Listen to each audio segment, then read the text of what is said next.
Bonjour et bienvenue dans le Pluripro Late Show, les coulisses de l'exercice coordonné. Lors de notre précédent épisode avec Anaïs, nous avons pu redécouvrir le concept même de maison de santé pluriprofessionnelle. Aujourd'hui, nous allons aborder un nouveau sujet, l'ACI, un sujet qui pose beaucoup de questions aux équipes et pour lequel nous allons essayer de vous apporter de la ressource. Je laisse donc la parole à mes deux collègues qui sont en studio. Fanny, c'est à toi.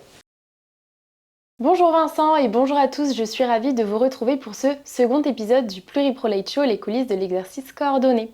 Souvenez-vous, lors de notre précédent épisode, nous nous étions quittés avec Anaïs Rebillon en parlant des différents types de financement et notamment de l'ACI. C'est pourquoi aujourd'hui se trouve à mes côtés Maëlle Kerveillant. Bonjour Maëlle. Bonjour Fanny. Comment vas-tu? Très bien, merci. Est-ce que tu peux te présenter? Oui, bien sûr. Alors je m'appelle Maëlle Kerveillant. Comme Anaïs, je suis chargée de mission à la PMSL. La PMSL, c'est une association régionale qui accompagne les maisons de santé pluriprofessionnelles en Pays de la Loire, de l'idée au fonctionnement. D'accord, eh bien je suis enchantée de t'avoir avec nous Maëlle.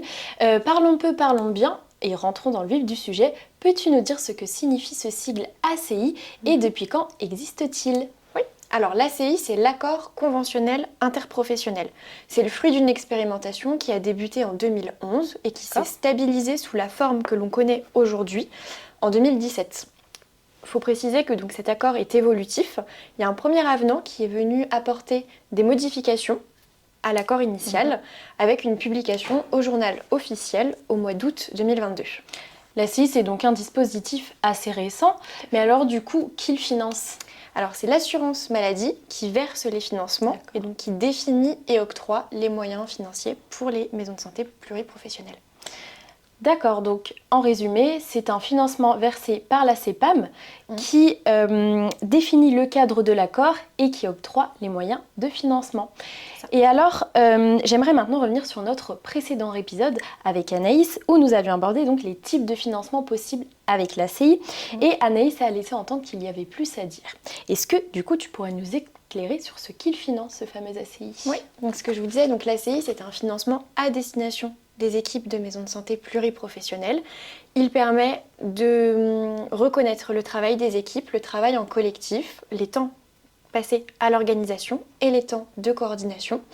Et c'est avant tout, l'objectif de l'ACI, c'est avant tout de pouvoir pérenniser les modes de rémunération des équipes qui mettent en place des projets qui sont inscrits dans leur projet de santé. Ok. Et alors, est-ce que toutes les MSP sont concernées par ce fameux accord? Oui, ça concerne à la fois les MSP monocytes et multisites qui ont écrit et validé un projet de santé et qui se sont constitués en CISA ou bien qui se sont engagés à l'être dans les 6 mois qui suivent la signature du contrat. Pour apporter une petite précision concernant ce contrat, donc c'est un engagement tripartite qui concerne l'ARS, la CPAM et la maison de santé. C'est un engagement sur 5 ans qui est renouvelable tacitement et qui peut être révisé par avenant. D'accord. Donc l'ACI, c'est un contrat donc tripartite qui dure 5 ans pour toutes les MSP et ce, dans l'objectif de favoriser les actions des équipes en lien avec le projet de santé. C'est bien ça? C'est ça. Et alors, question qui va intéresser tout le monde, jusqu'à combien peuvent percevoir les MSP avec ce contrat? Alors, je ne vais pas pouvoir vous donner un montant exact. Ce qu'il faut retenir, c'est que c'est pas possible de faire des comparaisons et d'avoir un montant fixe. En fait, le montant, la somme qui est allouée à une MSP, elle va vraiment être le reflet des actions pluriprofessionnelles et de l'activité, de la vie, des projets de la maison de santé. D'accord. Et alors du coup, comment fait l'assurance maladie pour calculer cette somme? Alors, pour pouvoir définir la somme qui va être allouée à une maison de santé, la CPAM fait un calcul en fonction d'un nombre de points attribués suivant des critères définis.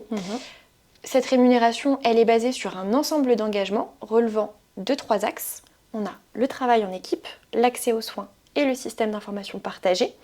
Et sur ces 3 axes, l'équipe va s'engager, elle s'engage sur ces 3 axes, sur des critères obligatoires socles et des critères optionnels qui vont lui permettre d'avoir des moyens supplémentaires. Et si je peux apporter une petite spécificité en plus, sur ces engagements, on va retrouver une partie fixe et une partie variable qui va dépendre du nombre de professionnels associés à la maison de santé ou de la taille de la patientèle médecin traitant. D'accord. Oula, bon, je t'avoue que c'est un peu difficile à assimiler tout ça, à comprendre. Oui, je comprends. C'est un sujet un peu complexe. Après, si je peux vous rassurer, enfin te rassurer et rassurer les équipes, vous rassurer, c'est comment dire, moi les retours que j'ai du terrain, des professionnels de santé qui sont en équipe de maison de santé, c'est vraiment que c'est... Alors oui, c'est un sujet qui est complexe, mais c'est avant tout une gymnastique mentale. Ça demande de la concentration et une fois que voilà, on a le mécanisme, c'est ok.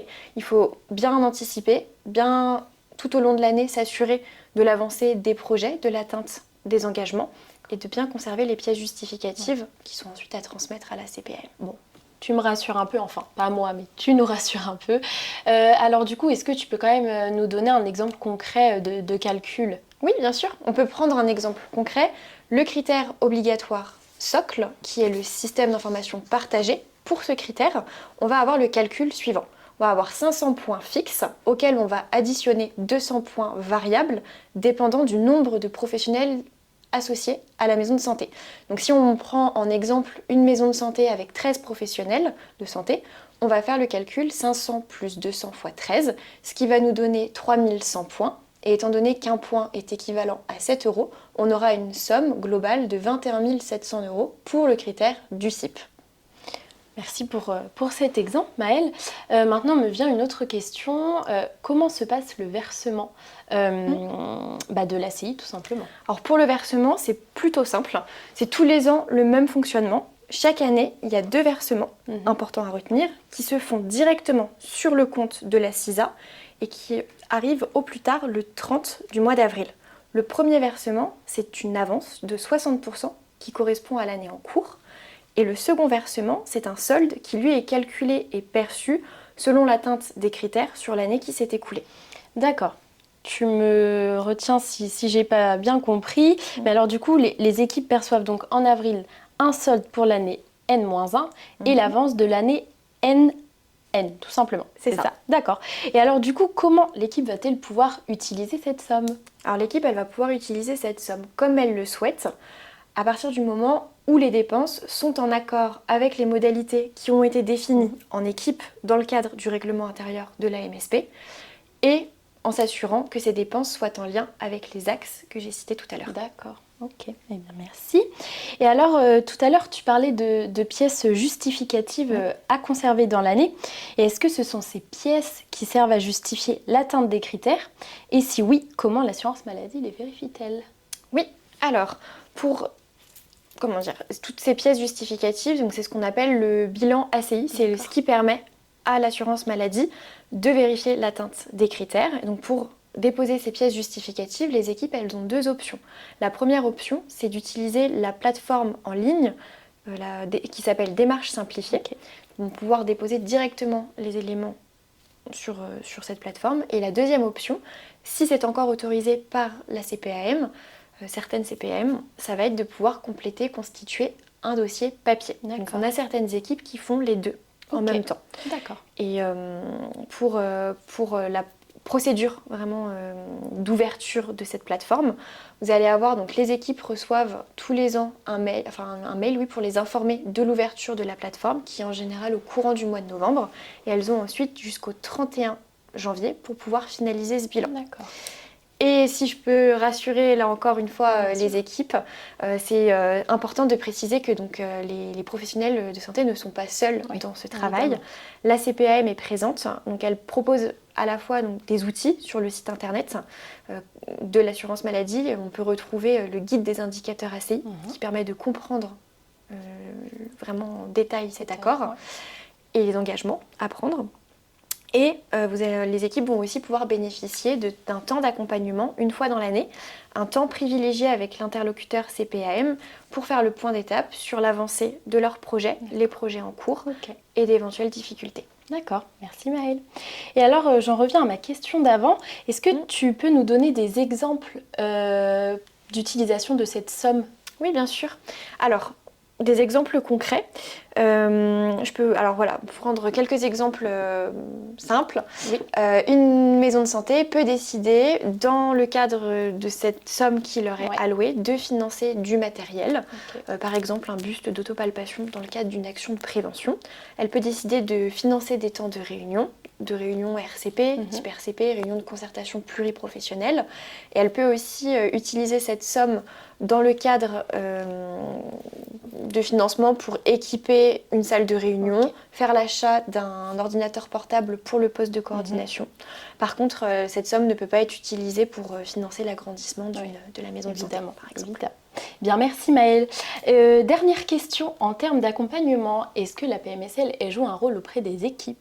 Oui, bien sûr. Alors, étant donné que c'est un sujet qui est complexe, on a plusieurs formats qu'on propose à nos équipes. On a à la fois donc, des webinaires, des réunions d'information qui vont être sur cette thématique de l'ACI. On va aussi pouvoir proposer du suivi, un accompagnement individualisé auprès des équipes. Et pour cela, on a des chargés de mission qui sont présents tout au long de l'année et qui vont pouvoir répondre aux questions des professionnels, leur expliquer la procédure en détail et la méthodologie à suivre. Très bien. Eh bien, merci beaucoup Maëlle pour ta venue et toutes ces réponses très éclairantes. Mesdames et messieurs, c'est donc désormais la fin de ce second épisode du Pluripro Late Show, les coulisses de l'exercice coordonné. Au revoir et à très bientôt. Au revoir. Merci Maëlle, merci Fanny pour toutes ces informations qui, je l'espère, vous ont permis de monter en compétences. Je vous dis à très bientôt pour un nouvel épisode du Pluripro Late Show. Au revoir.